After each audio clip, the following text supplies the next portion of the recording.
जिस जगह के नाम से मीरा जैसी संत का नाम जुड़ा हो, वहां कोई मुजफ्फर चुनकर आ नहीं सकता।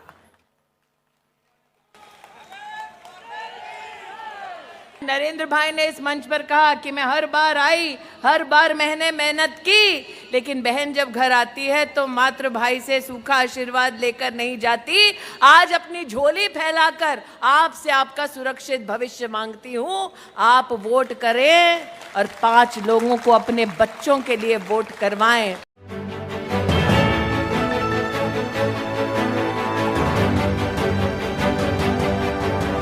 आप देख रहे हैं प्रवासी संदेश। महाराष्ट्र विधानसभा चुनाव की अपडेट्स देखिए प्रवासी संदेश पर।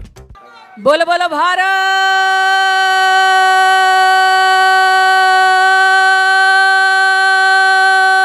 माता की। जिस क्षेत्र के नाम से मीरा जैसी संत का नाम जुड़ा हो, उस क्षेत्र में किसी मुजफ्फर को सेवा देने का सौभाग्य प्राप्त नहीं होगा।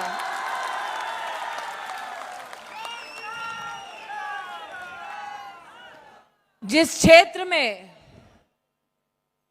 हर गली, हर घर, हर मोहल्ले से जय घोष हो प्रभु राम का, उस गली, उस मोहल्ले में मुजफ्फर का तेज कभी दिखाई नहीं देगा। आज माहौल कुछ ऐसा कि शिव भक्त बन गए। आज माहौल कुछ ऐसा कि शिवाजी के वंशज अपने आप को कहने लगे, आगे आगे देखिए होता है क्या, कमल खिलाइए उन्हें भी राम भक्त बनाइए। आज ये दावा करने आए। जब जय घोष होता है प्रभु राम का और मंच हो नरेंद्र का, तो मेहता हो या मोदी, लेकिन संकल्प मात्र एक कि जननी जन्मभूमि सुरक्षित हो, जननी जन्मभूमि की सेवा कुछ ऐसा करें कि उसे हम स्वर्ग से महान बनाएं। और इच्छा ये कि मात्र भूमि को नहीं, पर इस भूमि पर वास करने वाली हर बहन, हर बेटी, हर मां भी सम्मान के साथ जिए, वही राम राज्य है। जब प्रभु राम का जय घोष होता तो मन में एक ही संकल्प कि स्त्री को मां के रूप में पूजें, पुरुष में राम की छवि देखें, भ्राता या बेटे में लक्ष्मण के गुणों को उत्पन्न करें। और ऐसे वायुमंडल में हवाएं कभी मुजफ्फर को सलाम नहीं करती। इसलिए आज इस मंच पर यहां उपस्थित एक एक भारतीय की ओर से मैं नरेंद्र जी को, चाहे वो नरेंद्र जी यहां बैठे हों या दिल्ली में, आश्वस्त करना चाहती हूं कि अगर वोट चाहिए विकास का,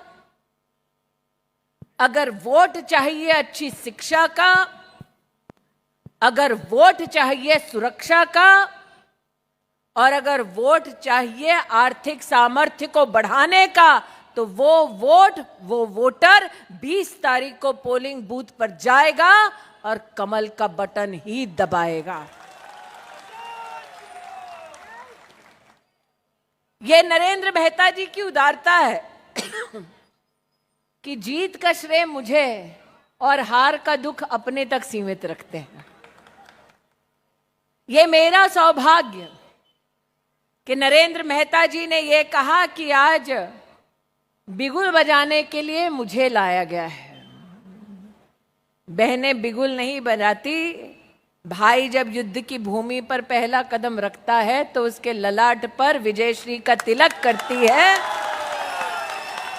तो आज इन सभी बहनों की ओर से विजयश्री का ललाट पर तिलक लगाने आई हूं। अब दुनिया अनोखी है। योद्धा पहले मां से ललाट पर, बहन से ललाट पर तिलक लगाता है, फिर संत के पास जाता है। अब पता चला संत तो खुद आने वाला है, 13 तारीख को आपको बतलाने वाला है। ये बात और है कि उनको बुलडोजर वाला बाबा कहा जाता है, लेकिन जब बहन ने तिलक लगा दिया, बुलडोजर यूपी से चल पड़ा, तब कैसे कोई मुजफ्फर टिक पाएगा। नागरिक पोलिंग बूथ पर जाएगा, कमल का बटन दबाएगा और किसको जिताएगा? हड़ू हड़ू खसारा बोलते हैं। किसको जिताएगा? किसको जिताएगा? किसको जिताएगा? तारीख क्या? चिन्ह क्या? कैंडिडेट कौन? ये आवाज उस तक पहुंची होगी।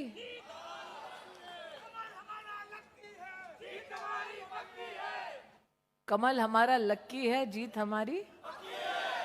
अब ये कमल लक्की कैसे हुआ बताओ? ये कमल लक्की तब हुआ जब मां लक्ष्मी इस पर विद्यमान हुई। और वो लक्ष्मी कौन? वो सुमंगला कौन? जो मां भारती के रूप में हर दिल में बसी है। मुझे इस बात का गौरव है कि आज जब मैं मंच पर आई तो नरेंद्र भाई ने इस बात का उल्लेख किया कि ये सड़क का काम भी भारतीय जनता पार्टी के सहयोग से, कर कमलों से हुआ। एक ये सड़क नहीं, मैं आ रही हूं बोरीवली से वसई, वसई से यहां, और वसई से लेकर आपके सभा में मंच पर आने के लिए वाहन का नहीं, ट्रेन का इस्तेमाल किया, लोकल का इस्तेमाल किया। मैंने कहा हम भी ढानू वाले हैं, 25 साल फ्लाइंग रानी में बिता दिए, हम भी देखें अभी लोकल कैसे दिखती है। तो मेरे साथ म्हात्रे जी थे, उन्होंने कहा आता ताई एस्केलेटर आहे आणि लोकल मध्ये एसी पण आहे। मैंने कहा एक मैं हूं जो कांग्रेस के राज में फ्लाइंग रानी में केटरर की उस वैन में बैठकर, कोका कोला के खाली डब्बे पर बैठकर फ्लाइंग रानी में कटलेट खाते खाते ढानू जाती थी, और अब शान से भारतीय जनता पार्टी के कार्यकर्ता कहते हैं सड़क चौड़ी हमने की, रेल की व्यवस्था को बेहतर हमने किया, हर व्यक्ति के जीवन में बदलाव, हर व्यक्ति के जीवन को बेहतर करने का काम हमने किया। ये हमारा सौभाग्य है। वो सत्ता के लिए लड़ते हैं, हम सेवा करने के लिए वोट मांगते हैं। वो लड़ते हैं ताकि वो एक नया मुकाम हासिल कर सकें, हम लड़ते हैं ताकि हम आपको विकास के नए शिखर पर पहुंचा सकें। वैसे मुझे आश्चर्य नहीं नरेंद्र भाई कि कांग्रेस ने मुजफ्फर साहब को टिकट दिया है, क्योंकि जितने लोग राष्ट्र के उत्थान में विश्वास रखते हैं, विकास में विश्वास रखते हैं, वो कभी कांग्रेस का टिकट मांग ही नहीं सकते, क्योंकि हिंदू हो, हिंदुत्व हो या हिंदुस्तान हो, जिनकी इन तीनों में आस्था है वो कांग्रेस का दामन कभी नहीं थाम सकते। कांग्रेस दामन थामती है तो किसका? आज इस मंच पर मुझे बड़े सम्मान के साथ वरिष्ठ कार्यकर्ताओं ने, मैंने कहा प्यास लगी है, गला सूखा है, थोड़ा पानी मिलेगा। पीछे खड़े कार्यकर्ता ने भी प्रेम के साथ कहा ताई घे घे, भाषण चल रहा है दादा का। आज यहां पर जितने लोग उपस्थित हैं, किसी को प्यास लगी तो पानी बांटेंगे, किसी को भूख लगी तो रोटी बांटेंगे। ये हमारा संस्कार है कि नहीं है? यहां कोई ऐसा है जो मेरी इस बात को मानता नहीं? सब मानते हैं। आप नरेंद्र भाई आश्चर्यचकित होंगे कि आज हिमाचल प्रदेश जहां कांग्रेस का राज है, वहां एक अनोखा ऑपरेशन हुआ है। हिमाचल प्रदेश में कांग्रेस के राज में व्यवस्था इतनी चरमराई है कि मुख्यमंत्री का सिक्योरिटी गार्ड भूखा था, प्यासा था, किसी ने उसे समोसा दे दिया खाने को तो उसके समोसे पर सीआईडी की रेड लगा दी। मतलब कांग्रेस के नेता जब देश की तिजोरी लूट रहे थे तब सीआईडी का एक्शन नहीं किया, गरीब ने एक समोसा खा लिया उसके ऊपर सीआईडी का रेड किया। मैं आज इस मंच से मुजफ्फर साहब से बड़ी विनम्रता से कहती हूं, ईडी सीबीआई का डर किसको दिखाते हो? पहले जाओ उस सिक्योरिटी गार्ड को सीआईडी और समोसे से बचाओ। आज इस मंच पर जब मैंने नरेंद्र भाई के मुख से सुना कि वो शिव भक्त हो गए हैं, मंदिर मंदिर जा रहे हैं, तो मुझे आश्चर्य नहीं हुआ, क्योंकि कुछ ही दिन पहले मुझसे किसी ने कहा कि कांग्रेस के पूर्व राष्ट्रीय अध्यक्ष जिनको हराने का आपकी बहन को सौभाग्य प्राप्त हुआ था, वो महाराष्ट्र के इस चुनाव में जब आए तो इस बार चुपचाप वीर सावरकर जी का गीत दांत पसीजते हुए सुन पाए। इसलिए जब उनका नेता ही डरते डरते अब वीर सावरकर के खिलाफ कुछ नहीं कह पाता तो क्या मजाल है कि वो छत्रपति शिवाजी महाराज के खिलाफ कुछ बोल जाए। लेकिन मेरा मानना है, आस्था में ढोंग मत करो, विश्वास के साथ ढोंग मत करो, देश के साथ ढोंग मत करो। यह कांग्रेस की कैसी राजनीति है जो हिंदुत्व को तिरस्कार की भावना से देखती है और चुनाव आते ही मंदिर मंदिर जाती है।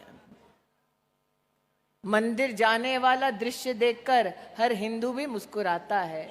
धोती पहनी नहीं जाती, सर पर दुपट्टा रखा नहीं जाता, जैसे ही कैमरा आता है आंख बंद हो जाती है, पता चलता है ढोंग है। और जैसे ही जम्मू कश्मीर में चुनाव होता है तो यही लोग वो भगवा वस्त्र छोड़कर राष्ट्र को तोड़ने की, संविधान को मोड़ने की बात करते हैं। मैं आज यहां जितने हिंदुस्तानी आए हैं उनसे आग्रह करना चाहती हूं, एक एक वोट की ताकत को पहचानिए। एक वोट इधर से उधर हुआ तो क्या हश्र होगा हमारा, यह आपको बतलाना चाहती हूं।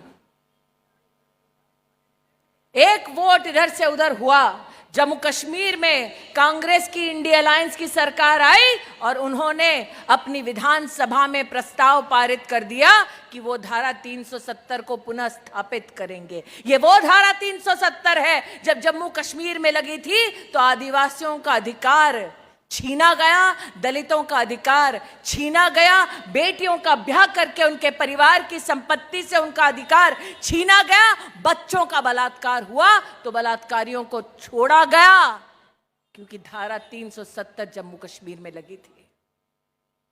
इसलिए आज इस मंच से नरेंद्र मेहता के समर्थकों को, वोटर्स को मैं अपील करने आई हूं, एक वोट इधर से उधर ना हो, क्योंकि इनके पास जब सत्ता आती है क्षण भर के लिए भी तो वो संविधान रोंद देते हैं, अधिकारों का हनन करते हैं और हमारे संविधान को तहस नहस करने की कोई कसर नहीं छोड़ते।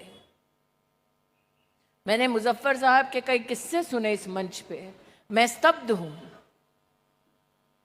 कि कब करवट बदलते हैं ये गिरगिट को भी नहीं पता चलता।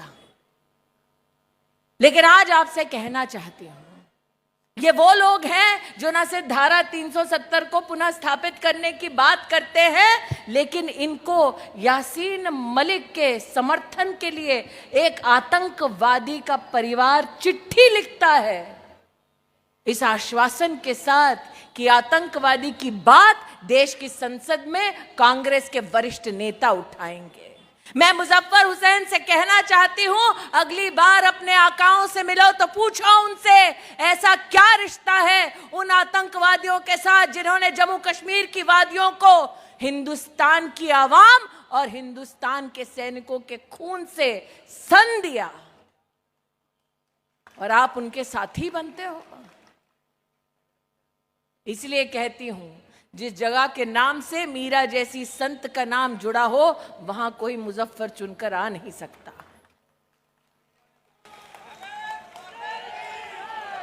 ये वो लोग हैं जिन्होंने कहा धारा 370 पुनः लगाएंगे, हम वो लोग हैं जिन्होंने कहा पूर्ण सत्ता दीजिए, हम धारा 370 हटाएंगे, कश्मीर से लेकर कन्याकुमारी तक देश को एक संविधान में हम जोड़ पाएंगे। ये वो लोग हैं। जब हम श्री राम का जय घोष करते थे, कहते थे मंदिर वहीं बनाएंगे, ये उपहास कर कर कहते थे तारीख नहीं बताएंगे, मंदिर वहीं बना, तारीख बताई गई, इनकी हिम्मत नहीं हुई आकर रामलला के चरणों में प्रणाम करें। हमने वचन दिया, उस वचन की पूर्ति की। हम वो लोग हैं जिन्होंने भारत की संसद की नई इमारत में अपना कदम रखते ही देश की बहनों के लिए 33% आरक्षण का बिल पारित किया। और ये वो निर्लज हैं जो अगर महिला मैदान में राजनीति की उतरती है तो उसका अपमान करते हैं। सीता सोरेन हो झारखंड में तो एक वहां अपमान करता है, मुंबई में शाइना एनसी का अपमान करते हैं, माल कहते हैं औरत को। मुजफ्फर हुसैन के मुंह से एक भी शब्द निकला ऐसे नेताओं के खिलाफ? अरे जिसकी अपनी पार्टी में, अपनी संगत में ऐसे लोग हैं, ऐसी पार्टी के संरक्षण में क्या आपकी बहु बेटियां सुरक्षित और सम्मान के साथ रह पाएंगी? ये इस प्रश्न को उत्तर आपने देना है। क्योंकि नरेंद्र मेहता का तो वो बाल बांका नहीं कर सकते, वो भी जानते हैं। निगाह उनकी आप पर है, आप सुरक्षित रहे, इसलिए 20 तारीख को पोलिंग बूथ पर जाएं, कमल का बटन दबाएं और नरेंद्र मेहता को जिताएं। ये निवेदन करने आई।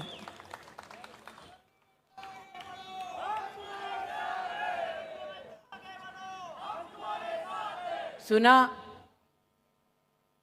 कि हमने बहन को लाडली के रूप में पूजा, उसको योजना दी, 1500 रुपए देने की बात कही, तब ये 3000 का सपना दिखा रहे हैं।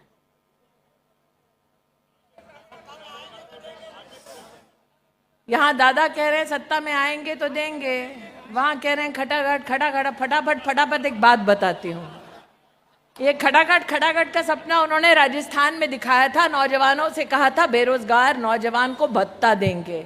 यहां देखो, हम कहते हैं बेरोजगार नौजवान को नौकरी देंगे, वो कहते हैं भत्ता देंगे, ताकि नौजवान हमेशा हाथ फैला के उनके सामने खड़ा रहे। कुछ नौजवानों ने उनकी इस बात पर विश्वास कर लिया। हाल ये हुआ कि खटाखट खटाखट वोट तो दिया, फिर फटाफट फटाफट पता चला 3 लाख नौजवान राजस्थान की सड़कों पर भत्ता ढूंढ रहे थे, लेकिन कांग्रेस का एक नेता नहीं मिला।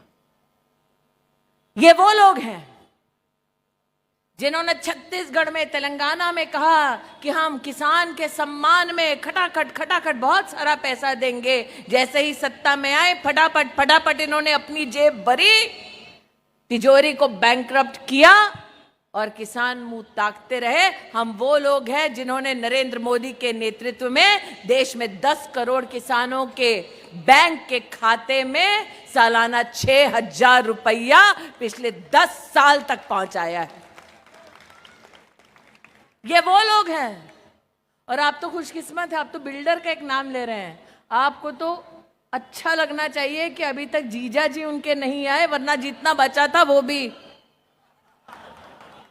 ये वो लोग हैं जो गरीब की जमीन, उनका घर छीनते हैं। हम उस पार्टी से हैं जहां नरेंद्र मोदी 10 साल की अवधि में 4 करोड़ गरीब परिवारों को पक्का मकान बनाकर चाबी उनके घर की लक्ष्मी को देते हैं। हम वो लोग हैं। अरे ये वो लोग हैं जो पाकिस्तान अगर आंख दिखाए तो देश की संसद में चिंता व्यक्त करते हैं। हम वो लोग हैं जो हिंदुस्तान की सेना से कहते हैं कि जाओ पाकिस्तान का आसमान चीरकर मुंह तोड़ जवाब दो। हम वो लोग हैं। कितने लोगों ने दिवाली मनाई? सांगा सांग कितों ने मनाई? हाथ तो उठाओ। किसने बनाई? मनाई ना? दिया जलाया? सोचो जरा, आपने मनाई ना दिवाली, दिया जलाए ना? सोचो, मेरे भगवान ने 500 साल इंतजार किया कि अयोध्या में एक मंदिर में एक दीप कोई राम भक्त जला कर जाए और दिवाली मनाए। हम वो लोग हैं जिन्होंने भारत की तिजोरी से नहीं, राम भक्तों का रुपया रुपया जोड़कर एक भव्य राम मंदिर का निर्माण होते अपनी आंखों के सामने देखा। सत्ता थी फिर भी सुप्रीम कोर्ट की अवहेलना नहीं की, इंतजार किया। हमारे धर्म ने 500 साल धैर्य दिखाया ताकि इंसाफ हो सके। अरे मुजफ्फर जी, हम धैर्यशील हैं, हम धैर्यवान हैं, लेकिन अगर चुनौती दो तो शूरवीरों का खून भी हम में दौड़ता है। आज शौर्य इसमें है कि यहां जितने लोग आज उद्बोधन सुनने के लिए उपस्थित हैं, आज शौर्य का प्रतीक यह है कि यहां जितने लोग कुछ दिन बाद योगी जी को सुनने आएंगे, सौगंध आपको दिलवाती हूं, मात्र भाषण सुन के मत जाना। एक एक घर से 5-5 लोग जो वोट दे सकते हैं उनको निकालना और उनसे वोट करवाना, क्योंकि एक तरफ कांग्रेस है और दूसरी तरफ कौन है थोड़ा पता नहीं चल रहा है। कुछ ऐसे भी हैं जिन्हें खड़ा किया गया है ताकि हम बटे, फिर कुछ ऐसों को खड़ा किया है ताकि हम बटें, और तो बटना नहीं है। और अगर बटना नहीं है तो कौन सा बटन दबाना है? कौन सी तारीख पर अगर बटना नहीं है तो बटन दबाना है? और किसके लिए बटन दबाना है? चिन्ह क्या है? चिन्ह क्या? कैंडिडेट कौन? तारीख क्या? पक्का एक आओगे कि हर घर से 5-5 लाओगे? पक्का? सौगंध दिलवाती हूं बहन के नाते, पक्का? आज नरेंद्र भाई ने इस मंच पर कहा कि मैं हर बार आई, हर बार मैंने मेहनत की, लेकिन बहन जब घर आती है तो मात्र भाई से सूखा आशीर्वाद लेकर नहीं जाती। आज अपनी झोली फैलाकर आपसे आपका सुरक्षित भविष्य मांगती हूं। आप वोट करें और 5 लोगों को अपने बच्चों के लिए वोट करवाएं। पक्का? तारीख क्या? कैंडिडेट कौन? और चिन्ह क्या? तो बोलो भारत माता की, भारत माता की, भारत माता की। प्रवासी संदेश को लाइक करें, शेयर करें, कमेंट करें, सब्सक्राइब करें और बेल आइकन जरूर दबाएं।